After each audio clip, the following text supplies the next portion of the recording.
What's up, you guys? Welcome back to my channel. It is me, LaurenNicole, and I'm back at it with a lock update. So my locks just recently turned 5.5 years old in October 19th, 2022. My locks turned 5.5 years old.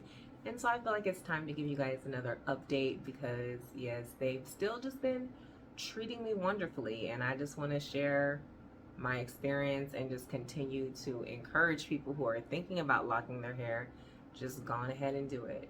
So yes, 5.5 years locked. As you can see, the length is just gotten crazy long, crazy stupid long. Like sometimes I forget I have long hair, and it's because my hair has never been this long in my entire life, especially in my adult years. Like as a child I might have had long hair, but I think it's because we kind of have, shorter bodies. But I have not had hair this long as an adult my entire life. And so sometimes I forget that my hair is long. And then I'll walk past the mirror and I'll see it like hanging. And I'm like, oh my God, like my hair is actually long. So I do feel like it's very hard to believe sometimes that like I'm no longer in my starter lock stages, no longer in my baby lock stages, my teenage lock stages. Like my locks are full grown adults. And so I have to remind myself of that constantly because I still, like I said, feel like my hair is here. Like just even shooting this video, I had to like stage the camera and come back a little because I'm like, they can't see your hair. Like they can't see your hair if I'm this close in the camera. My hair is no longer right here. So yeah, I've definitely seen a huge change and growth in my locks, and I've seen a huge change in how people treat me with my locks, because that's another thing, being 5.5 years locked. When you're starter locked, first of all, a lot of people don't know what you're doing with your locks, and a lot of people, I hate to say it, but they think it's ugly what you're doing with your hair because they don't understand the process until they mature.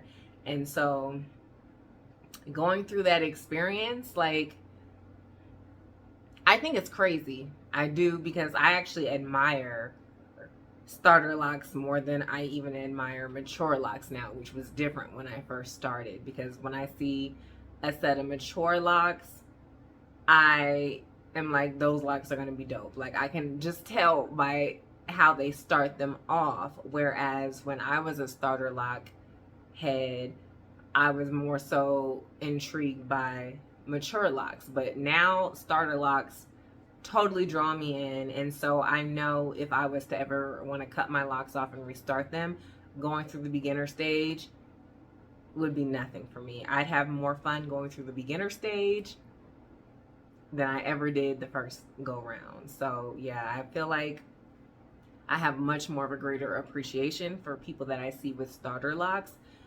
because once your locks mature, there's really nothing to do.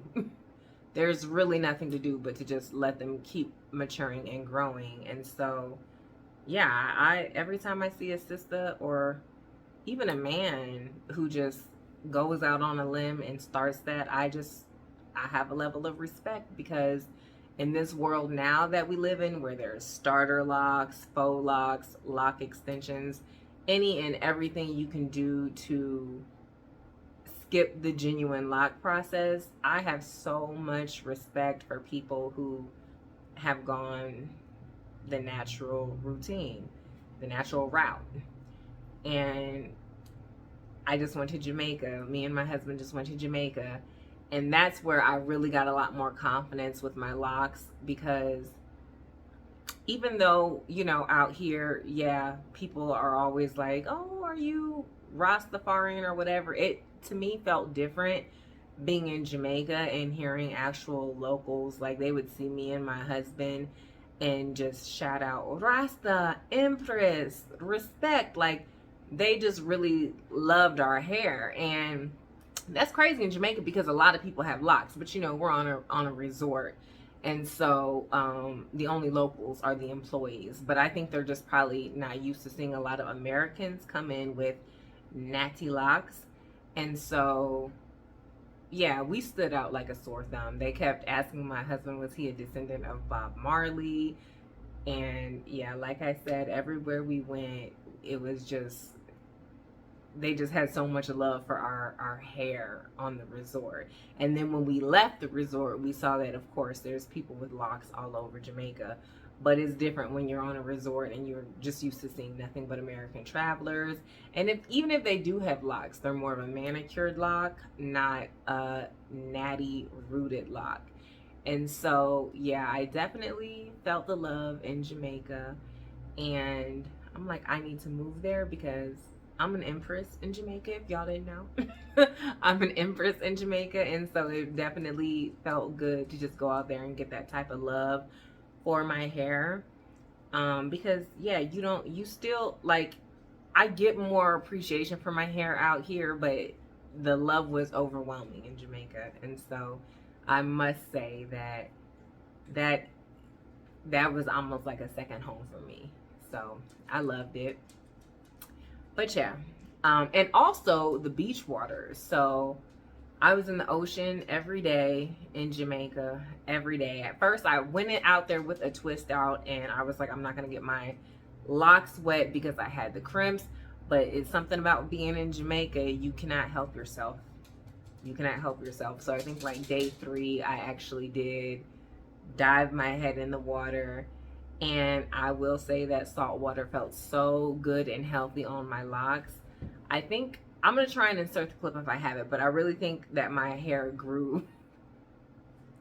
I know this sounds crazy, but I think my hair grew like at least a ½ inch, 3/4 of an inch while I was in Jamaica, because I was in the salt water every day.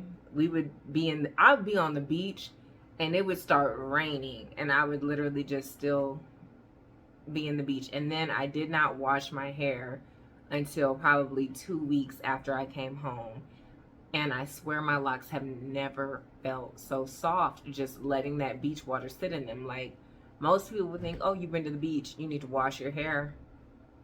Call me crazy, call me nasty, call me filthy, I don't care.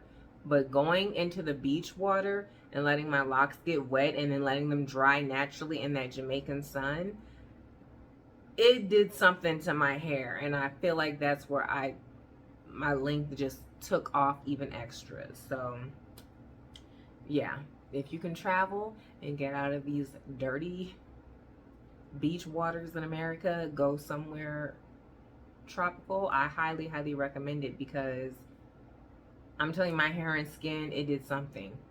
It did something. I wish I would have made a video when I got back, because I was so black, but it was just beautiful. It was just beautiful. I wish I would have did a video, but you know, can't go back on what you can't go back on.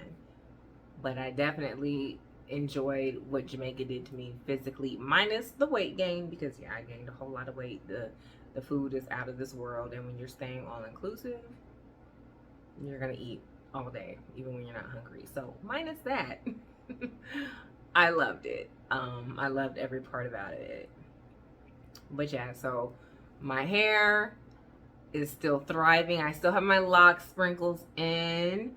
A lot of them have fallen out, and I've even plucked a lot of them out, because at this point they've been in my hair. I think I've installed these lock sprinkles at least 5-6 months ago.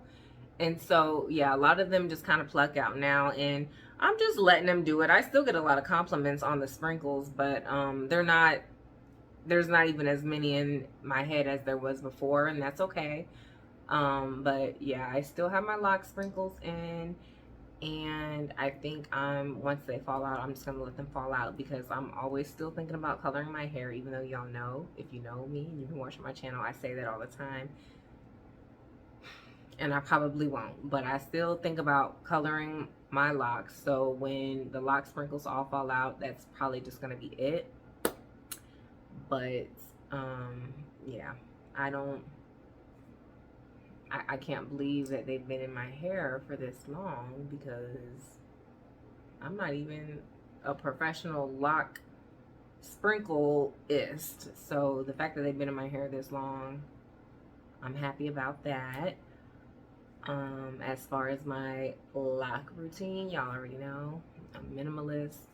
If you follow me on Instagram, I give so many lock updates, and even when I'm just shampooing.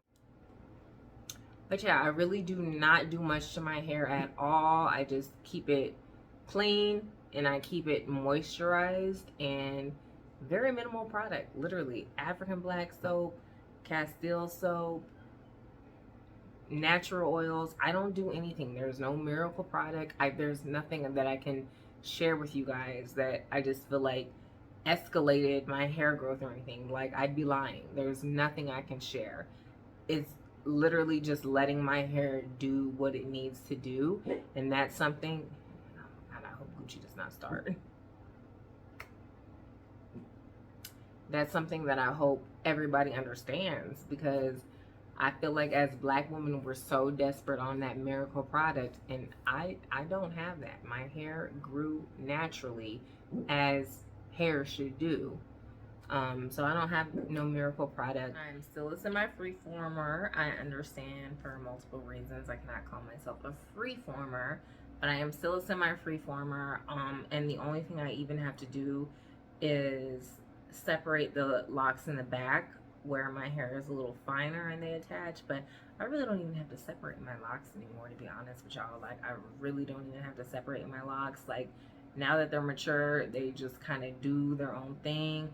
After I shampoo them, I let it dry, and then, like I said, I'll go into the back and separate some of those, but I don't even have to do that. So, locking, what are you waiting for? And I did combine one in the front. I don't know if I mentioned it, but yeah, these two locks were so skinny, so I just twisted them up and put a rubber band at the end. Might put a piece of lock jewelry on it, but that's it. I haven't had to do anything, so I just really want every woman on the planet to know, like, this is the best bet if you want to grow long, healthy hair. Locking it is your best bet. I mean, of course you can grow long, healthy, loose, natural hair, but it's not, I just feel like it's not gonna slap the same. And the fact that you have to do so much to it to maintain it, because I had loose, long, natural hair, and what I had to do to maintain it, like not being able to ever go to sleep at night without doing something to your hair, not being able to go in the rain, go on the beach, it's just not worth it unless I had a head full of weave braids, you know. And so it just wasn't worth it. Like, if you're thinking about it, lock your hair, and it doesn't have to be, you don't overthink it. You don't have to find a loctician who's going to charge you hundreds of dollars a month. Like, don't overthink it. And we tend to do that with our hair. Do not overthink it. Just do it, because this is what our hair naturally does. This is what our hair naturally does. If I'll try to tag the video that I did of my natural hair journey from relaxed to locked, but it's something that you really just don't even need to overthink. Your hair is gonna lock. You're going to go through an ugly stage, and I get it, some people don't even like that word, but we just got to keep it real. There's an ugly stage that you're gonna go through, and it could be anywhere from 1 month to a year and a half. But that's where the self-confidence comes in, and that's when knowing who the fuck you are comes in. So do it.